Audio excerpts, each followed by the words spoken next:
Okay, moving on to section 3. Now, some good news before we get started. Honestly, I think section 2 is the hardest section in the whole chapter.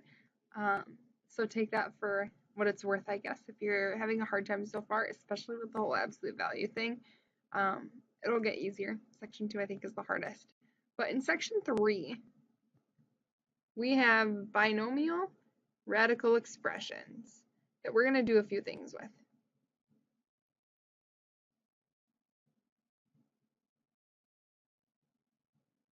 Now, binomial, remember that means we have two terms here. So far up until this point, we've just done work with monomials, monomial radical expressions, where we have one term times another or one term divided by another, and that's pretty much been it. In this section, we're going to do some other things. A lot of what we do in this section is adding and subtracting. We'll also revisit multiplying and dividing, though, a little bit too. But for right now, we're just going to focus with adding and subtracting.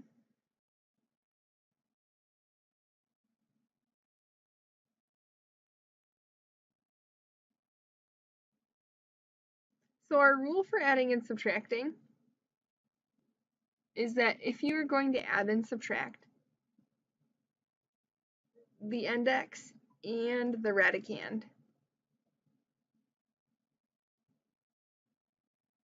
must be the same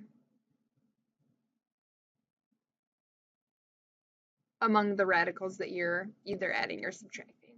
And I'm going to do a few problems in the same video just because they go so quickly. If you want to try them though on your own, feel free to stop and pause as soon as I write the problem up and then try it on your own and check. Kind of whatever you want to do with it, whatever you think is going to be the most helpful. So my first example here, I'll call this example 1a, I guess. Example 1a, we are going to simplify.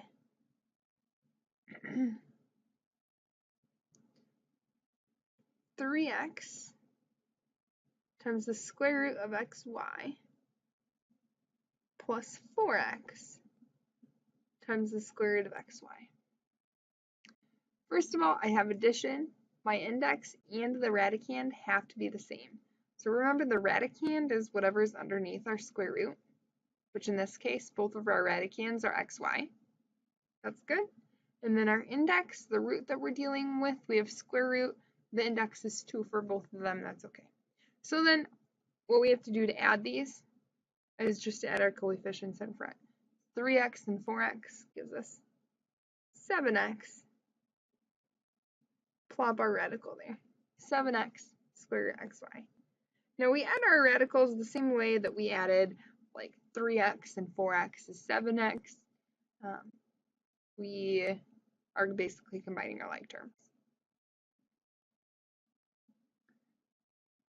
We'll call this next one example 1b. I have 17 times the 5th root of 3x minus 15 times the 5th root of 3x. Again, double check, make sure your index and your radicand are the same. The index is 5 for both. The radicand is 3x for both. We can just subtract. 17 minus 15 is 2. 5th root of 3x. One last one with adding and subtracting.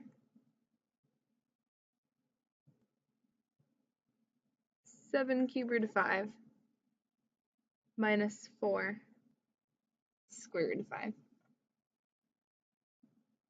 Now this problem, our radicand is the same. Our radicand is 5 in both places, but I have a cube root here and a square root here. I can't actually do this subtraction. Now, I've seen a lot of people in the past write no solution. Now this isn't actually no solution because this is a number. 7 times the cube root of 5 minus 4 square root of 5 actually is a number. It's not a nice number, but it is actually a number. So there is a solution. We would just say cannot be simplified.